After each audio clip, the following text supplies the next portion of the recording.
Okay, guys, here's my quick review of Batman and Harley Quinn movie. And from the get go, I'm just going to be upfront and say I didn't like this movie at all. From the opening sequence, I could tell that I wasn't going to like this movie, and that's always a bad sign.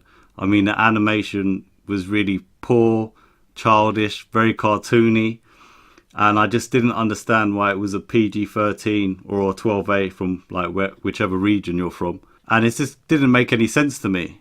And then getting into it, it's just the character designs are more cartoonish, more child friendly, which is fair enough, but there's too many sexual and adult undertones, and it just doesn't provide a good balance at all.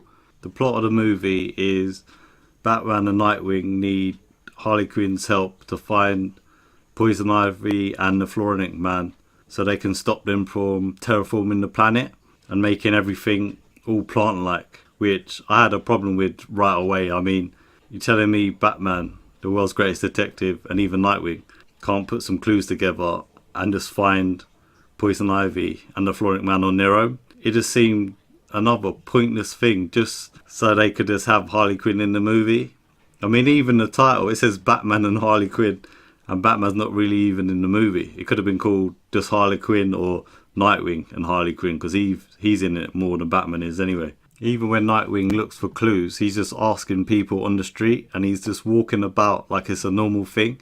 It's just really, really simplistic and weird. I mean, he's supposed to be a superhero and a detective, and he's just going up to anyone finding clues because he has no idea where Harley Quinn would be, and he doesn't even have a clue for a starting point or any thoughts of where she'd be anyway. So that was a bit weird as well. And then when he finally does get a clue, they go to this bar, and it's a bar where all of the waitresses are either super heroines or villains, and they're dressed rather scantily clad. And that's where I was like, okay, so now it is actually aimed for an adult audience. The undertones were just too over the top. Like I said before, it was definitely over sexualized, and it didn't really make any sense. So later down the line, he actually confronts Harlequin and they have a fight, and it's just so cheap and silly. Nightwing's supposed to be a quality fighter in the DC universe, and he's struggling with her, and then at times it looks like, okay, he's mucking about, and then she gets the drop on him, and it just seemed rather rushed, and there was just no thought to it. And she knocks him out, and then when he wakes up, she's tied him up, and then all of a sudden she gets chained in front of him, and you can kind of see where it's going. And then it's implied that they sleep together, and it just didn't suit the character, I felt, at all. That's not what Nightwing was like in the animated series. And based on the animated series, I don't know if this was set after Barbara Gordon was paralyzed by the Joker. Yeah, this didn't make any sense to me. I mean, why would Nightwing sleep with someone who was the missus of the Joker, who paralyzed the one he loved?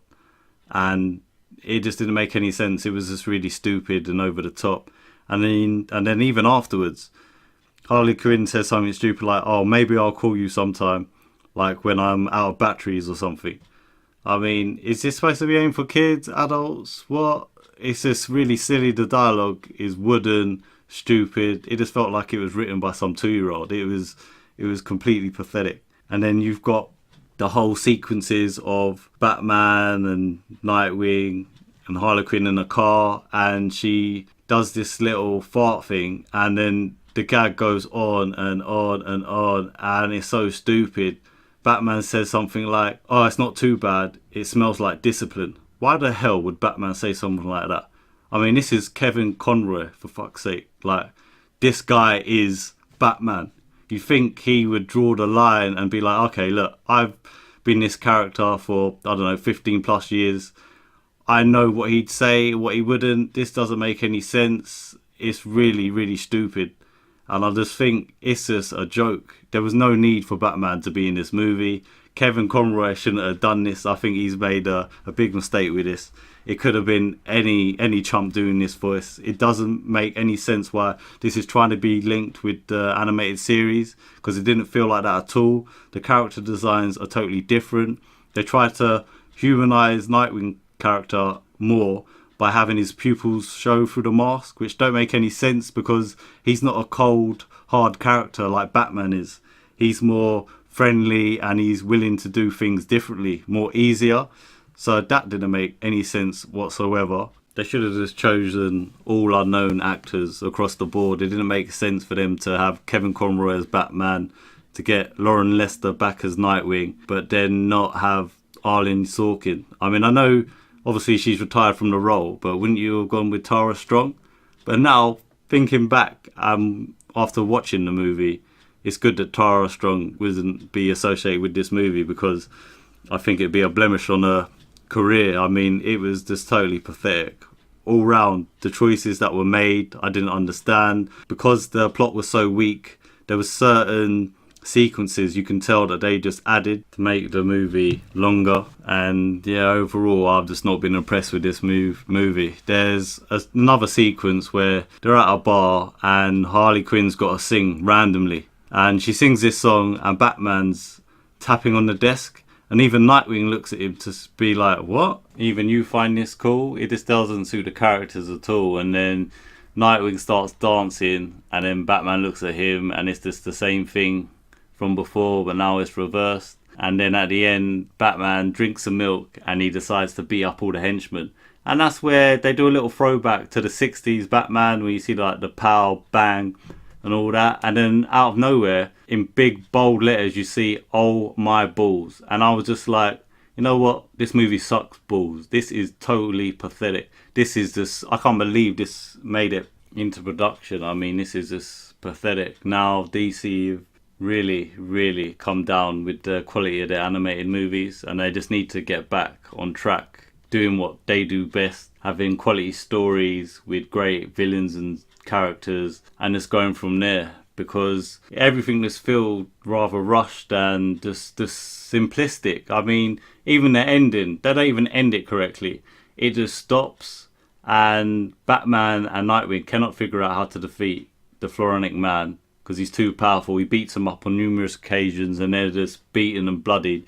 And then they turn to Harley Quinn to solve everything. And she was just like, well, he's a leaf, so, you know, fire. And then they look at her and then randomly they just kiss her. And then it just doesn't make any sense. Once again, it doesn't feel like the characters. Batman would never do that. Nightwing would never do that. And then the movie just cuts off. And then when the credits come, you see that the Floronic Man is running up and down on fire. And you're like, well, so Batman wouldn't have done that, would he?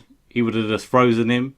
Because are you saying that he's just going to keep running until he burns up? Or everything just don't make sense. Batman doesn't kill, does he? So yeah, that doesn't go too well with me. They also shoehorn Swamp Thing in the end of the movie. It just doesn't make sense. He appears, he could easily stop what's going on, but he chooses not to, and he just disappears again. It felt very reminiscent of that atrocious Ghost Rider movie with Nicolas Cage, where you see a past Ghost Rider come in to help him, and then he does a little ride along thing, and then he ducks out, and it's just so pathetic and simple.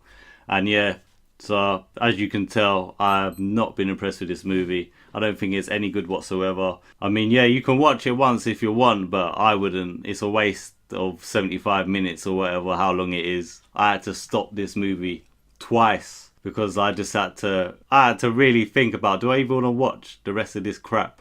Yeah, it was just a really hard watch for me, which is surprising because I've watched some real crap, like like some proper rubbish, and this was just pathetic. So yeah, I'm not impressed with this movie. I give it about 2 out of 10, and yeah, that's enough from me, guys. I'm actually getting pretty pissed off talking about this. So yeah, I hope some of you did enjoy the movie. I mean, like, comment, give me your opinions on that. But for me, it was just utter, totally disappointment. It was just pathetic. So yeah, that's me done, guys.